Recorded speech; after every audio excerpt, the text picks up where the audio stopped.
Hello and welcome back to IrishRacing.com's Jump to It show, where today we're going to be looking back at the Punchestown Festival as well as the two classics at Newmarket, of course the 2,000 guineas and 1,000 guineas. But to join me to review the Punchestown Festival, as ever, we have Vincent Finnegan and Ed Quigley. Now Vincent, I'll start with you because you were there on the first day of the festival and you were a little bit disappointed by the turnout, I think that's fair to say, isn't it?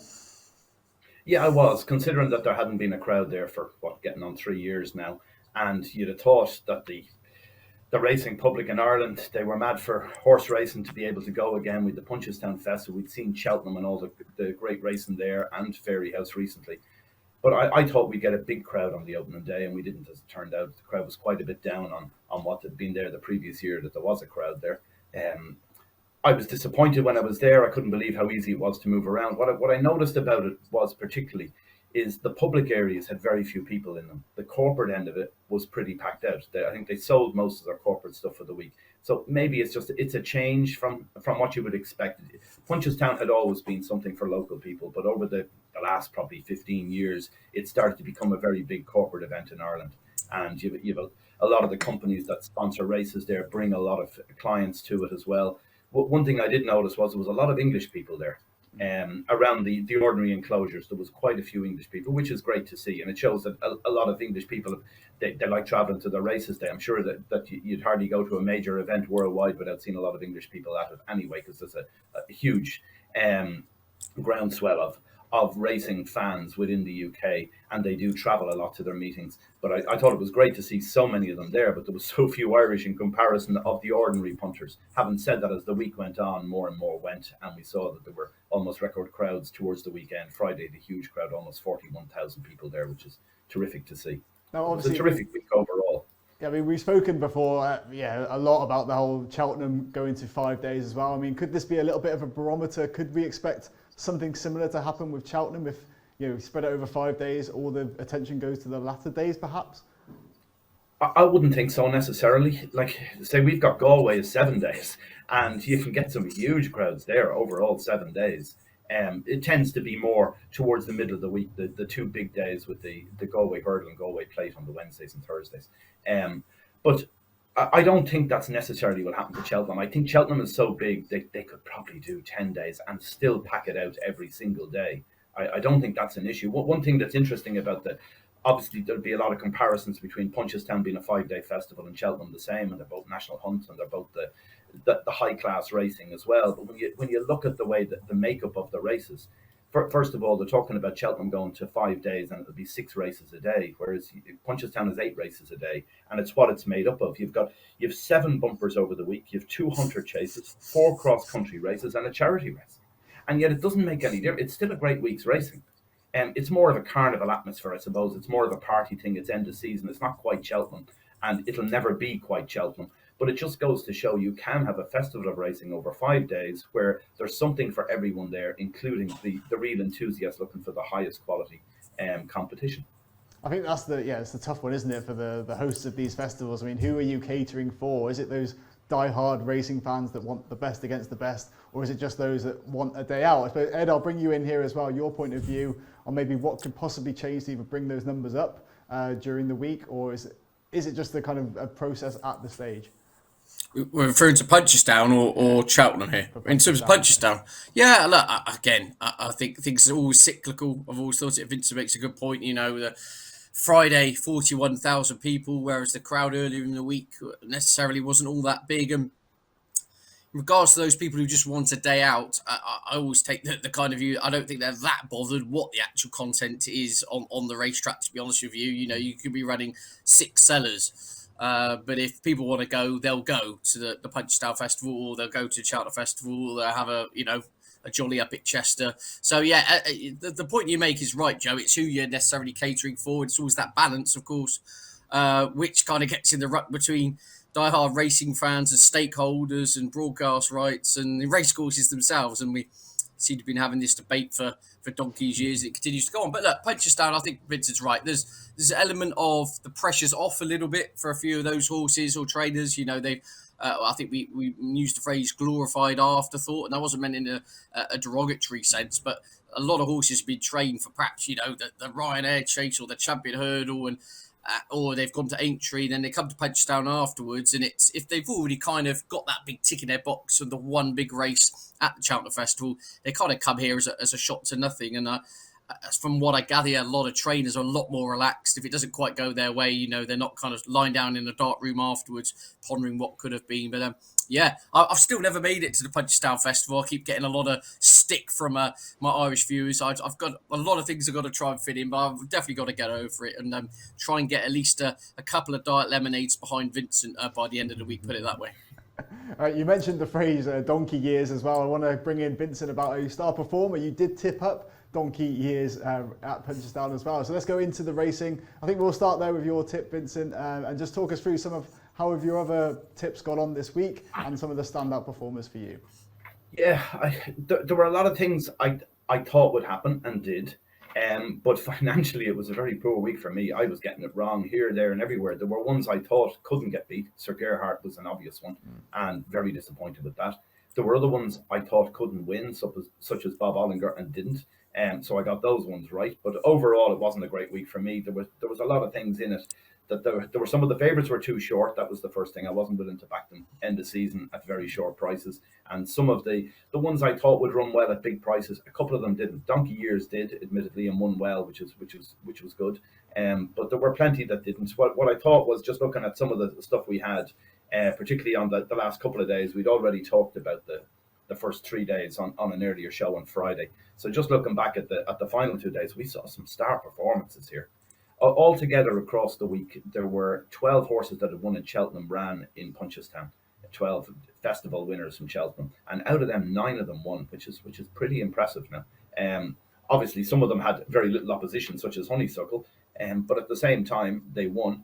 And looking at Friday in particular, we saw some fair performances there between Honeysuckle, State Man, El Fabiolo looks a fair horse, and then on Saturday, just to pick out particularly Maria's Rock, I thought first of all, I thought Nico de Boinville gave that a fantastic ride, and the other one was Vauban on Saturday as well, which looks a hell of a horse. I know Willie Mullins is now talking about things like Melbourne Cups, not only champion hurdles with Vauban, so you'd imagine that might change a little bit the tactics of what they do for the next year or so if they are thinking of that longer term.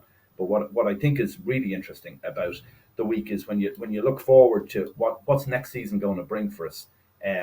After Punchestown, after Cheltenham, what are we looking for next season? And obviously Cheltenham is the goal for most of these again. And just the one that really surprises me is the champion hurdle. How they bet on this. You can have 7-2 Honeysuckle to win a third champion hurdle. I think that's a hell of a price at this stage. Like, I don't know what Ed thinks here, but I'm just looking at the betting on it, how they've priced this up for next year. At the moment, if that race was to be run in the next week or two, the current betting is 2-1 Constitution Hill, 7-2 Honeysuckle, 7-1 State Man, 7-1 Vauban. If they were betting that race and it was being say it was going to be run in 6 weeks, I'd be fancying Honeysuckle at 7-2. It looks a hell of a price. Yeah, Ed, your view on that? Yeah, interesting. I totally get where Vince is coming from. The worry is the connection's already throwing out that disclaimer with her that as soon as she doesn't quite show any of her old sparkle, they're going to draw stumps with her. It won't be a case of she kind of lines up after a heavy defeat. If she happens to be turned over or even to kind of scrape home unconvincingly in one of the earlier season assignments, I get a feeling they might just bubble wrap her unbeaten record and retire her. So I suppose that's probably factored into the price of 11 months away from now. But yeah, I totally get Vince's point. You know, a lot of people like to keep kind of chipping away, or who did Honeysuckle beat? And, you know, the same old names are out on the Twitter stratosphere again, weren't they? Saying, oh, she's only beaten Echoes and Rain by this. But you make that collateral distance argument about so many horses through the sands of time, and you'd end up in the poorhouse, wouldn't you? I mean, See the Stars only used to scrape home by half a length or a length for a few of his assignments. Big Bucks would be off the bridle, and, you know, he'd beat 160 rated horse at times the same as he would a 110 rated animal. So, you know, I think you can get you can look far too much into it in terms of how far and how she's actually doing it. The bottom line is she just keeps winning and she's not lost. And whatever they throw at her, she seems to win. So, yeah, we do. I mean, it's quite clear on the wider point. I mean, Vincent brought it in there nicely. The Willie Mullins Battalion. Clearly, there's going to be a lot of bragging rights going around of, you know, we were the horse who beat Honeysuckle, put her into retirement. There's definitely a lot of that. And I kind of get a sense from Willie Mullins, he's going to throw everything at her next season. He's already said State Man and Vauban. They will both be going down the champion hurdle route next season. And listening to his comments as well, it sounds like after talking to Jubilee Park that Sir Gerhard, they're happy to put a line through that run. And they'll probably might be keeping him over hurdles because apart from his 2 Punchestown runs, his entire career looks absolutely magnificent, doesn't it? So it's going to be a case of everyone taking on Honeysuckle next season. I mean, look, it'd be unbelievable if she could fend them all off. And of course, we haven't even brought in the likes of Constitution Hill yet, as Vincent alludes to, is the anti-post market leader. So yeah, look, it's going to be really tough for her again next season, but she just defeated all before her. It is just that case purely in regards to that price. It's factored in as soon as she starts to wane. I think they will just pull the plug. It won't be a case of she has a couple of defeats, let her go out on a sword in the champion hurdle. I'm not quite sure Connections are thinking through that kind of angle at the moment. But yeah, a lot of water under the bridge before then. But of all the divisions, which we've got to say the champion hurdle division have become a bit stale. As much as it's been brilliant to watch Honeysuckle, it was the same kind of horses traipsing around behind her. You've now got a fresh new school of unexposed types coming in, and this really will be the acid test next season. She could come out and wipe the floor with the likes of State Man of Vauban in the early part of the autumn or whatever. I mean, really, the Honeysuckle's going to go into overdrive, the fan club. Vincent will be downloading all the merchandise. You'll see him sat here in the Honeysuckle silks, put it that way. And also, Ed, I want to give you a shout out for bigging up Echoes in Rain as well, in behind Honeysuckle. So anyone on the forecast would have been pretty well in there. Ed, I also want to talk to you about some of the other big performers from the Punchestown Festival. Of course, Allaho we touched on already in previous shows, but just give us some of your key performances from the week. Yeah, Allaho is the natural one to go to, isn't he? That was an amazing performance. 14-length demolition. You know, beforehand, it was a who's who of Gold Cup winners, and this is really hard to call. Will Allaho stay 3 miles? He's not always convinced over that trip in the past. Well, I mean, they didn't see which way he went, really, did he? He had 165 rated horses thrown in the towel, 3 fences from home. Yeah, a blistering performance, really is. Sounds like they're going to kind of train him for the King George at Kempton as his first port of call. And then for the latter part of the season, they will, make their decision where they go with him, whether he comes back to Ryanair to try and win a 3rd crown there, or whether they roll the dice up to 3.25 miles in the Gold Cup. So obviously, again, a long way to go to that. But Allaho, that was a fantastic performance. That really was. Others to note, I thought the nice guy was very smart in winning the 3-mile novice hurdle event there. Sounds like he's going chasing next season. Look out for him. And Al Fabiolo's a horse who won a Mickey Mouse contest. I think it might have been at Tremor on his hurdling debut. And then, of course, went very close to beating John Bon at Aintree. Just his 2nd start for the yard, which, given his relative inexperience, I thought was a remarkable performance. You can even make the case he was unlucky not to beat John Bon at Aintree. And then he came and backed that up after a hard race again this week. He's going chasing next season. Wouldn't be shocked if he was towards the top of the kind of Arkle candidates after his chase debut. He looks to have a lot of scope. I think he'll fill out over the summer, and he looks that natural type of Mullins chaser and waiting. So yeah, lots of highlights. From a personal point of view, Hollow Games, Galvin really disappointed me for the Gordon Elliott team, and the Gordon Elliott team seemed to fizzle out a little bit after a good start to the week, which was a little bit worrying as the Mullins bandwagon took over. But other than that, Comprond was a winning nap, which kind of rescued the week to some extent for Philip Hobbs and Aidan Coleman. And he's a horse I keep in your notebooks next season because his mark no doubt will go out to the mid to high 140s on the back of that. And I didn't think he was stopping at the end of 2.5 miles there. And I wouldn't be shocked if he kind of was like a left field candidate to come into the Stayers hurdle picture. I do think he's got a lot of stamina in his pedigree. I think they will have a crack over 3 miles in some of the better hurdle races with him next season. So, yeah, Philip Hobbs was very traditionally non-committal in the aftermath, said, look, we'll talk to the team. He could go chasing, blah, blah, blah. But I'd be interested in him over staying trips and hurdles come prompt because he's still unexposed and he'd enjoy some spring ground. But, yeah, it was a great week. So many kind of memorable performances you could pick out, including Facile Vega, probably one more we should throw in because that individual should be really smart going further forward over hurdles. But yeah, great week, great fun, fairly quiet on the punching front. As I said, it's a dangerous time of year, a few of these horses, but lots to ponder over the summer months. And Vincent, I want to bring you in as well, just around some of the maybe disappointing performances. We touched on the likes of Sir Gerhard, but what about Bob Olinger? I mean, was he just not right for that race, or is it something else amiss, do you think? I think there's a case for saying at this stage that he might go back over hurdles, that the chasing hasn't really taken off for him. There's another horse there earlier in the week that Vanillier, he hadn't run well over fences as well, and Gavin Cromwell threw him back over hurdles for the Stayers hurdle at the Punchestown Festival. Now he ran disappointing, but Bob Olinger, look, he looked a star over hurdles, an absolute star a year ago. And you thought he was going to make the very highest echelons over fences. He obviously hasn't. Maybe he's still got a problem because the race he pulled a muscle behind in Cheltenham when he was a fortuitous winner there. But what's ended up happening is maybe he was still feeling that like coming back 40 days later may not have been the best plan with the benefit of hindsight.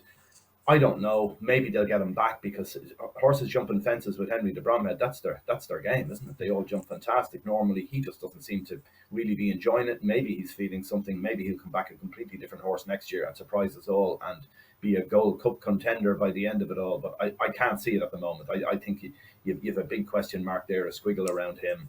Really hard to know what to make of Bob Olinger at this stage. One of the horses to take out of it, talking about ones that didn't win that I really like the look of, is there was a Hunter Chase that Billaway won on Friday, and the horse that finished second, Vosalet. Now I tipped that up on one of our earlier shows, saying that I thought the horse would beat Billaway. My God, how did Billaway win? I've no idea. Vosalet was all over him at every stage, in my opinion, and had gone probably half a length up jump on the last and made a howler of a mistake and got beat. He went maybe 4 or 5 lengths behind after that mistake and was storming home again, only beating a length in the finish. That's a horse for next year. It's a very young horse at David Christie's. They think the world of the horse. Just a bit unlucky not to win on the day, but I think he will win. He'll win big races next year, and to be one that people look at the form and say, oh, he got beaten by Billaway. No, he didn't. he got himself beaten by Billaway. He should have won. So he's one for me going forward. And as I say, there were lots of other really outstanding performances in the week. The real interesting one as well is that Vauban. If they're talking Melbourne Cup, I know that Willie Mullins and Rich Ritchie have had a few shots at that before, the Melbourne Cup. If they really put their mind to it, I'd be surprised if they don't win a Melbourne Cup at some stage. It's been on their target list for quite a while, and maybe they think Vauban could be the one. So then again, for anti-post betting, looking at Cheltenham and that, you wouldn't know what sort of campaign they might go with. If they're thinking Melbourne Cups, they mightn't even be thinking Cheltenham necessarily. Not at this stage, but definitely one to keep an eye on for sure. Now, we are going to touch on the action at Newmarket, but before we do, I wanted to just get, Ed, your view on the fact that Punchestown was running at the same time as the Newmarket, the Guineas meeting. I mean, is that detrimental for the likes of Newmarket trying to raise their profile as well? Not necessarily, I don't think. I mean, I'm always of the view that you can still watch both, if you know what I'm saying. Obviously, you can't attend both, but you can still watch both. And generally speaking, I'd say the demographic of people who are going to be attending the Punchestown Festival to watch Vauban run, very different kind of racing crowd to those who want to go and watch, 5 furlong maidens, shall we say. So no, I don't necessarily buy into that. I suppose in terms of just viewing within betting shops and things, haven't they? That what's been done in recent times, we've seen these awkward race times come forward now, haven't we? Where we've got the 4:33 and then the 4:41, so they don't clash, etc. To kind of juggle it all together, but they still go off late. They still run into each other anyway. So look, it's one of those things. It's the nature of the beast, really. If you're going to clash high-profile meetings together, unfortunately, there's only so many weekends in the year. Everyone always says, oh, how can you have these two meetings next to each other? Well, then you move one to another weekend and then they're clashing with something else and they moan. So look, I think it's a little bit of a storm in a teacup, and it is what it is. I have to say, if you're watching at home now, most people, with the amount of multimedia devices, you can probably have 2 or 3 races on the go at any one time, depending on where you're watching. So not something I personally think is a long-term worry. And I think everything that pretty much has been done, other than that physically moving fixtures and moving them to different weeks, has been done in to ensure it runs smoothly. The one thing that is still a gripe, and our friend Stephen Harris, it's another thing that, when you kind of wind the clock up and let it go, this will get Stephen going on next week's show, but it is still horses running late. You've got a 5-runner maiden at Newmarket or Newville, wherever. I'm not picking on a race course specifically, and they go off 3 minutes late. It's unfathomable, really. In this day and age, how things can run to at times. But again, I suppose that's another debate and a gripe for Stephen on a wet and windy bank holiday weekend. All right, well, let's move on to the 2000 Guineas itself. Of course, James Doyle getting his first classic win on board Caribus. Ed, take us through what your assessment of the race was. I mean, I just love the visual, the fact that you've got Caribus one side, Native Trail on the other, the Godolphin horses that meet in the middle. But yeah, take us through your assessment of the race. Yeah, I think the best horse won fair and square, travelled well, quickened well. Very emotional scenes, wasn't it, for James Doyle? You know, remarkable story. Go back 15 years ago or so. I don't know how true it all is, but he was literally on the verge of kind of handing his notice in. He was training to be a plumber on the side. He was just going to call it quits. But hard work and perseverance, he's really stuck with it. He says he was really down in the dumps this time last year, especially when Adam Kirby, his friend Adam Kirby, but he got the ride on Adayar, didn't he, and won the Derby. And James Doyle said he was he almost was in tears in the interviews after. Just said, I just thought perhaps my time as a kind of the top jockey isn't really going to come. Well, his London buses this week, wasn't it, James? Because no, that was a brilliant performance, a brilliant win. Obviously, backed it up in the 1,000 Guineas the following day. But I thought Caribus won fair and square.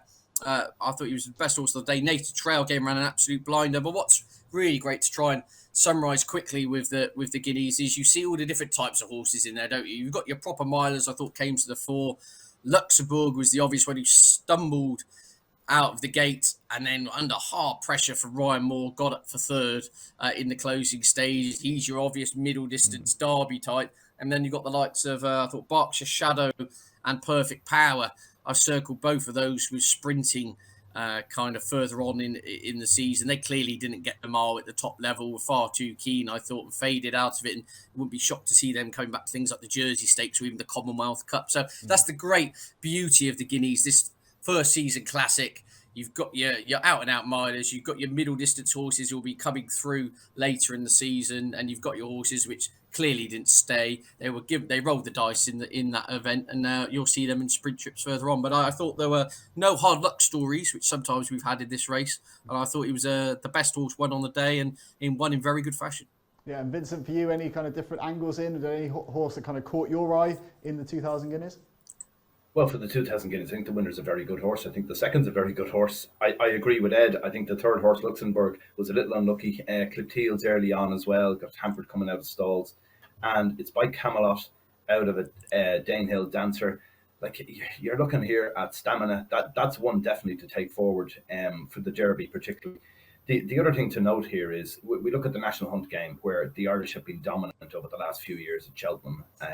Obviously, it's a major talking point within the National Hunt side of things, how well the Irish have done in comparison to the English over the last few years. But you look at this 2000 Guineas, 8 of the first 9 home are English. You also have between the first 2 home in both Guineas at the weekend are English trained. That shows a real dominance from the UK side of it now at this stage. They've beaten off what was the challenge, it looks like, going back. Like, you go back 2-3 years ago, obviously for a long time Aidan O'Brien has been dominant across the flat worldwide, not just in Ireland and the UK. But we'd other trainers coming through like Jessica Harrington and Joseph O'Brien, Donnacha O'Brien, and lots of others as well. Ger Lyons doing very well too.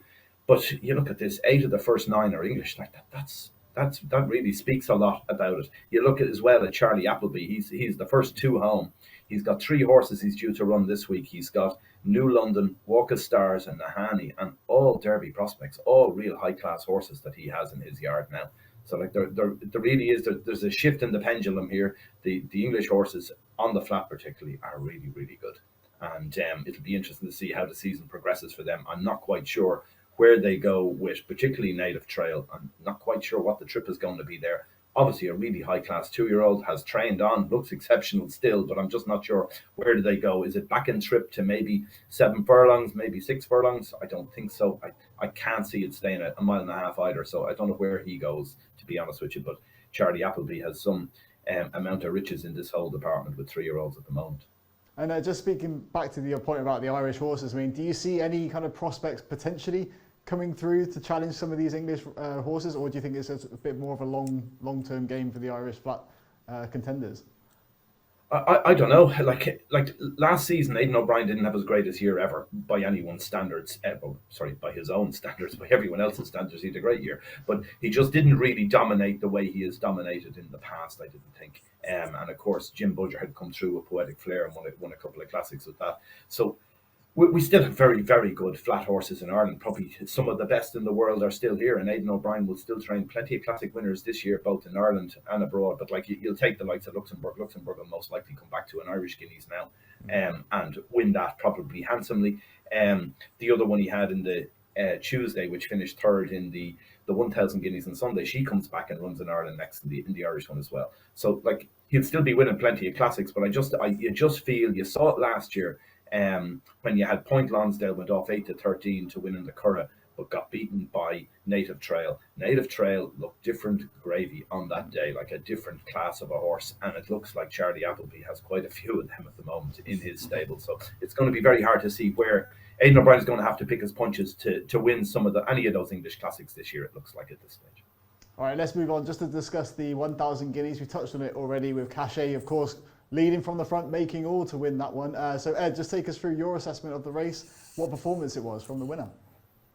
Yeah, really toughed it out, didn't she, in front, to give George Bowie his first Group 1 winner. And, good time to do it in a classic at the start of the season. It was a really good performance again. That man, James Doyle, again, there's always your eye catchers in behind, isn't there? I thought, Tuesday ran a really nice race. Zelly for Andre Fabre and Tom Marquand went into my notebook, made some real good and late headway to finish fourth on that occasion. And I was just looking at that horse's breeding. She's very closely related to the former Pam Sly 1,000 Guineas winner Speciosa going back to 2006, who was an absolute mudlark. I just wonder on good to firm ground, it was all just happening a bit quick for her.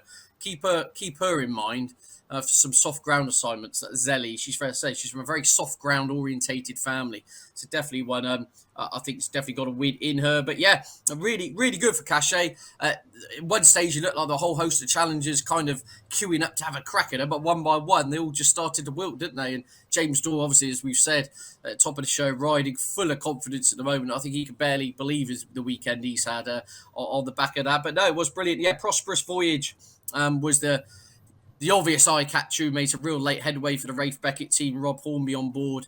She'll probably be one to note, perhaps with the Oaks or going up to 10 furlongs in mind. So, again, 16-1 Cachet. I'm looking for hard luck stories in behind. There weren't any really. The obvious disappointment was the Aidan O'Brien favourite Tenebrism, who they've got to come back to sprinting trips with her, haven't they?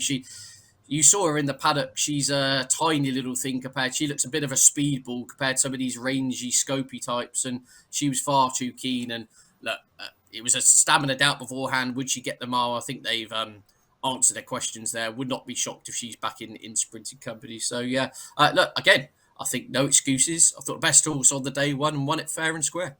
Fair enough. And Vincent, for you, the rest of Newmarket, any kind of eye catches from the rest of the meeting that we need to keep note of moving forward?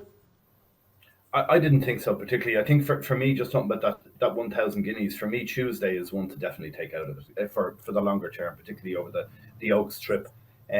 She's by Galileo out of Lily Langtry, and that screams mile and a half stuff to me. I'd be very disappointed if she doesn't win a classic at some point this season. The other one is, as Ed touched upon, his Tenebrism definitely didn't stay. That's a sprinter, and they're going to have to rethink things when they come home. I know Aidan was saying that he was convinced beforehand that she would stay the mile. They were sure she'd stay the mile, but she definitely didn't.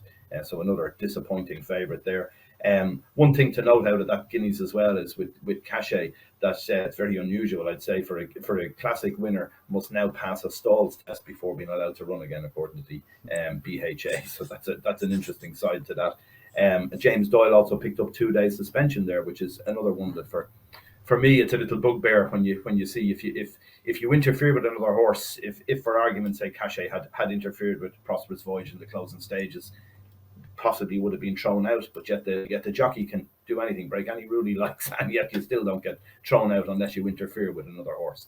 So you can interfere with your own horse, but not someone else's horse. So that seems to be the bottom line with racing rules. I think we'll see a lot more over the next few weeks when the flat season really settles down, because like you've a lot of horses in both of those Guineas as well. Hadn't run prior to this season, so you're taking a lot on trust. Have they trained on or not is the case, maybe. Obviously now we know the ones that have and the ones that probably haven't, but I think we'll know more over the next few weeks. There'll be plenty more trials coming up for the Derbies and everything else, and for the Oaks. So I think the next few weeks will tell us a lot more than we already know. Absolutely. And of course, stay tuned to irishracing.com because we'll be previewing all of those upcoming races. But Ed, just to close off with you, any other eye catchers from the Newmarket meeting, aside from the Guineas winners, of course? Yeah, it was one that went straight to notebooks. Not really an eye catcher in the sense she absolutely bolted up. That was in the maiden on the opening race on the Sunday. Miami Girl for Richard Hannon and Ross Ryan absolutely pulverised the opposition. I see she's around at 8-1 to win the Queen Mary at Royal Ascot now. It really was a takey performance. She was a little bit weak in the market beforehand, but crikey, she was keen, she was raw. But when Ross Ryan hit the button on her, the turbo acceleration was instant. So look, she looks an absolute speedball. Was looking through her breeding, she's all speed. Asaya Kotai Glory won the Molecombe on firm ground at Goodwood, pretty much one of the fastest 5 furlongs you can find anywhere in the world, coming downhill there on quick ground. So she's all speed. With Royal Ascot in mind, the Queen Mary would obviously be the obvious race for her, but it could be a case if she's anything like her genetics, she wouldn't want any kind of rain around in mid-June in Ascot. But she's definitely one, really exciting, and wouldn't be shocked if she lined up with Royal Ascot. If the ground was quick, she'd line up there with a serious chance because, look, it was only a maiden, but she's clearly well above average, or at least I'd be shocked if she wasn't.